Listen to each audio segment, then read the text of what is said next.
Hello বন্ধুরা, শুভ সন্ধ্যা। সবাই কেমন আছো? আশা করি সবাই ভালো আছো, আমরাও ভালো আছি। তো তোমাদের সামনে আবারও একটা ছোট্ট ব্লগ নিয়ে চলে এলাম। তো বন্ধুরা, তোমরা দেখতে থাকো, ভালো লাগলে অবশ্যই লাইক শেয়ার তো করবেই। আর কী কারণে এই ব্লগটা, কী কারণে তোমাদেরকে ব্লগটা দিলাম, তো তোমরা দেখতে থাকবে, বুঝতে পারবে। তবুও আমি বলে দেবো।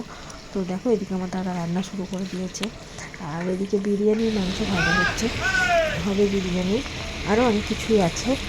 তো বিরিয়ানি হবে, অন্যদিকে অনেক কিছু হয়েও গেছে।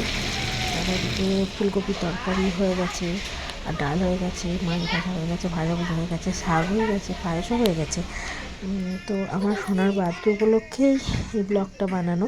তো এইদিকে দেখো, আমার ভাইপো বেলুন ফোলাচ্ছে, আমার সোনা দেখো দিদিদের কোলে খুব আনন্দ করছে। তো সবাই বাচ্চা বাচ্চা ছেলেদেরকে নিয়ে একটা ছোট্ট অনুষ্ঠান। তো বন্ধুরা, সবাই আমার ছেলেকে অনেক অনেক আশীর্বাদ করবে, আর সবাই যেন মন খুলে আশীর্বাদ করো। আমার ছেলে যাতে বড় হয়, ভালো থাকে, সুস্থ থাকে, ঠিক আছে। আর আমার ছেলের 1 বছরের জন্মদিন, আর এটা আমার বাবার বাড়িতেই হচ্ছে। তো বন্ধুরা, ভালো লাগলে অবশ্যই ব্লগটা দেখবে, আর লাইক শেয়ার কমেন্ট করে দেবে, আর আমার ছেলেকে অনেক অনেক আশীর্বাদ করবে। তো দেখতে থাকো।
নুন কুটা এটা বুদুতা